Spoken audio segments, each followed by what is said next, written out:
I said, now I have to worry about if my transfer case was damaged. Is my differential going to be damaged? Is my transmission going to be damaged? I said it could be an issue that pops up in 5 miles. It could be an issue that pops up in 30,000 miles, 40,000 miles. I can't predict it.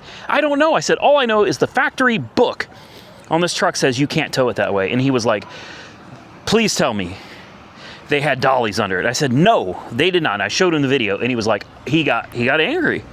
He got more angry than me, actually. And he said, well, he said, there you go.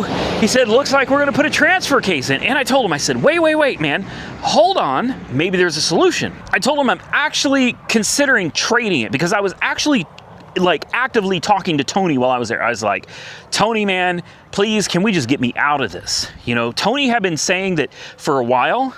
They were talking about maybe buying me out of the truck or taking the truck back, basically, and just getting me out of it and putting me into something else. At this point, unfortunately, they already sold my old truck. I would have taken my old truck back, but it's gone.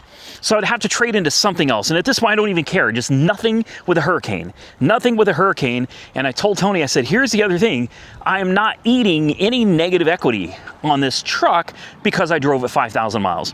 I absolutely refuse to become upside down on this truck because it's broken, and you guys are going to have to, you know, buy me out of it. Now, with that said, they don't have to buy me out of it, okay?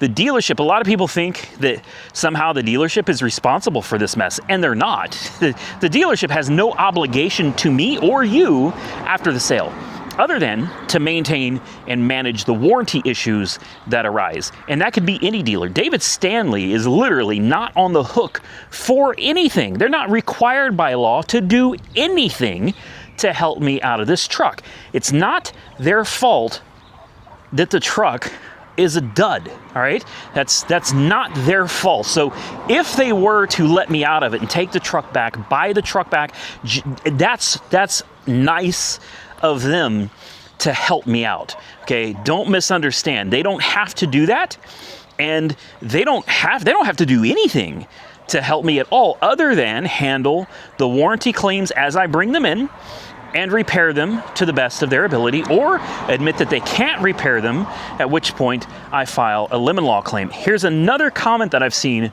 a lot lately. It's told me I need to take the truck and just drop it off at the dealer's lot. Just give it back to them and forget about it. Well, let me tell you, those of you that think that, I'm assuming probably have a lot of repossessions on your record, or you've never bought a car before on contract, financed a car, because that's not how that works.